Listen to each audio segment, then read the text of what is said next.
Hello, my name is Kedge and I'm the director of the McKenzie Friend UK network. I'm a retired police chief inspector and I've been a McKenzie Friend since 2012, and on these blogs all my opinions and views are entirely my own. And today my blog is entitled Divorcing Dads, Place Your Hands on Your Children in Frustration at Your Peril.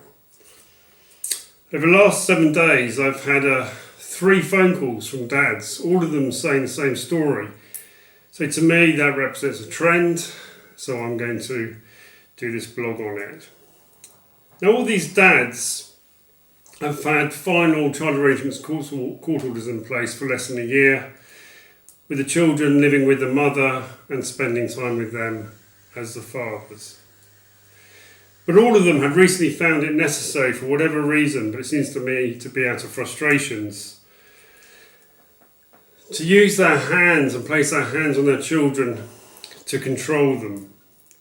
This could be to stop them from shouting, being naughty, and in one case, moving them to the naughty step, as one father said. Now, I'm not suggesting for a second that anything that the dad said, and I'm putting my retired chief inspector hat on here, that anything they said constituted an unlawful assault on the children. But it was very much a hands-on approach to parenting.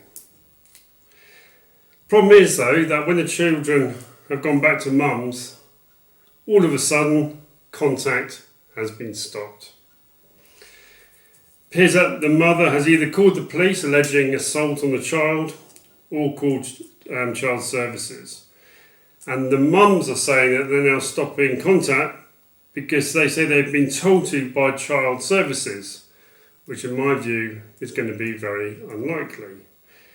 Indeed, you can see a video on that topic called Child Services Told Me to Stop Child Contact. Did they really? And you can click on the link below to actually have a look at that video as well.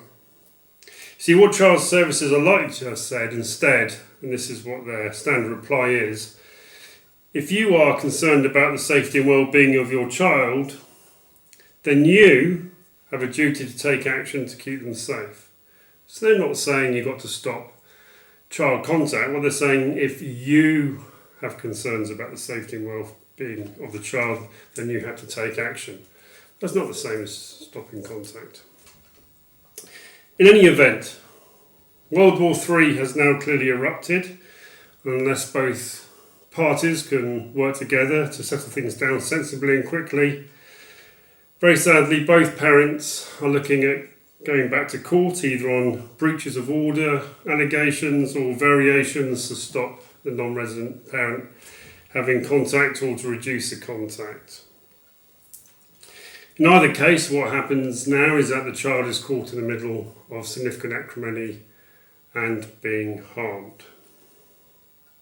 So what's happening here is this: when parents are together, they parent by common consent.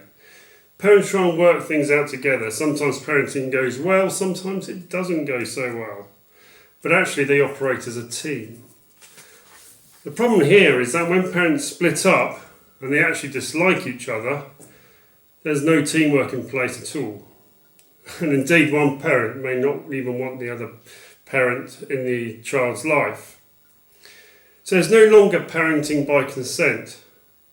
And quite often both the parents are actually scrutinising each other and looking for that opportunity to pounce when things go wrong. So if a parent, and in these cases all 3 of them, the non-resident father, then engages in any physical chastisement, the child runs back to tell the other parent, who then makes allegations of child assault and quite often will stop contact. So what's the answer? The answer seems to me to be quite simple. Don't engage in physical chastisement. Don't put your hands on your child in frustration. Learn a different path, a different parenting style. And there are many courses, groups and information and services out there that actually explains how you can control and chastise your child differently other than placing your hands on them.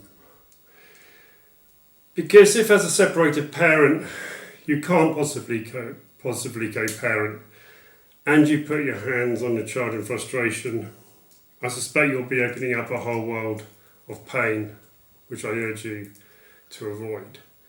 So if you'd like to talk about this topic or any other aspects of your family court case, then please don't hesitate to give me a call.